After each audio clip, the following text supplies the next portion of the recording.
Welcome back once again. My name is Mohsen Akram and you're watching this video at Al Karam School of Thoughts, where I'm trying to cover each and every topic, each and every subject and each and every dimension of each and every topic.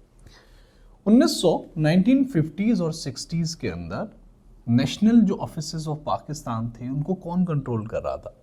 हमने अपने पाक affair की जो playlist बनाई उसमें हमने 50s, 60s, 70s, 80s में 50s की वो जो डेवलपमेंट्स हुई, जो 60s में इंडस्ट्रियलाइजेशन हुई, 70s में जो वॉर हुई, 80s में जो क्राइसिस हुए, 90s में जो पॉलिटिकल क्राइसिस हुए, 2000 के ऑनवर्ड्स हमने सोशो पॉलिटिकल इकोनॉमिक्स जितनी भी डेवलपमेंट्स हैं सबको अलग अलग सेग्रीगेट करके हमने उसको कवर किया हुआ है। लेकिन यहाँ पे ये एमसीक्यूज जो सोशियोलॉजी वाला है उसमें हमने देखा कि 1950s और 60s के अंदर पाकिस्तान के ऑफिसर्स को, पाकिस्तान के एडमिनिस्ट्रेशन को कौन कंट्रोल कर रहा था? क्या वो इंडस्ट्रियलिस्ट थे? इंटेलिजेंसिया थी? इंटेलिजेंसिया तो आज तक नहीं है पाकिस्तान में। या वो लोग फ्यूडल्स थे? द राइट आंसर इज वो लोग फ्यूडल्स थे। According to world Bank, extreme poverty as living as less than $1 at एक दिन के अंदर अगर आप एक $1 से कम कमाते हैं तो you are poor according to world bank.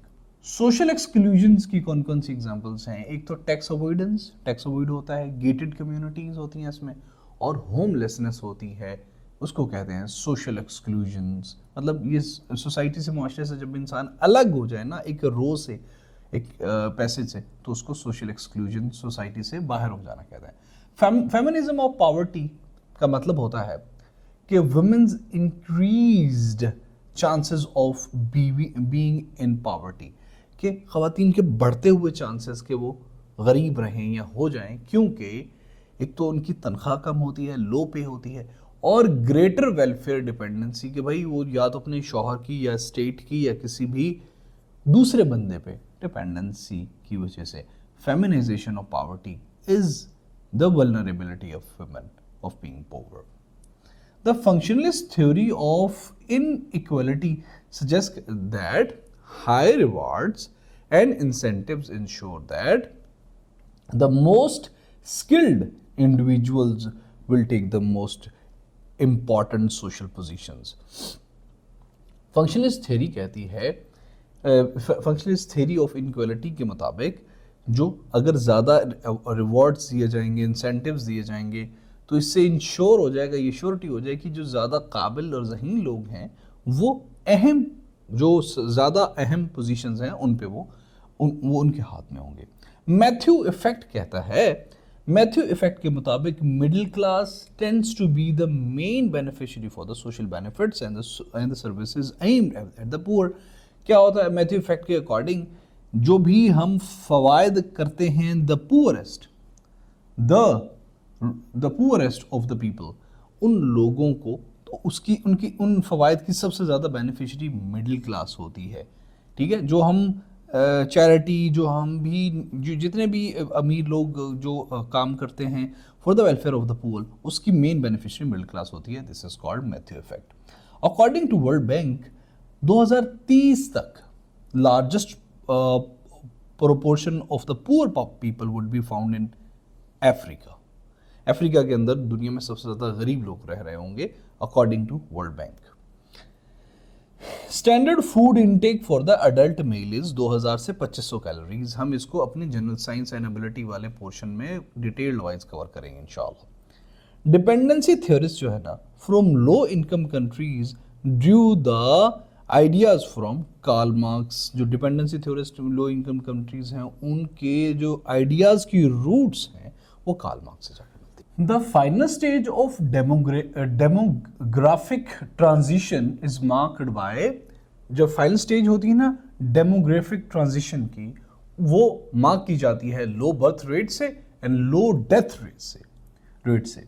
Life expectancy at birth is highest in, जब बच्चा पैदा होता है तो सबसे ज़्यादा किस मुल्क के अंदर प्रोबेबिलिटी होती है कि वो जिंदा रहेगा आने वाले वक्त में? यूएसए, यूके, जापान या चाइना?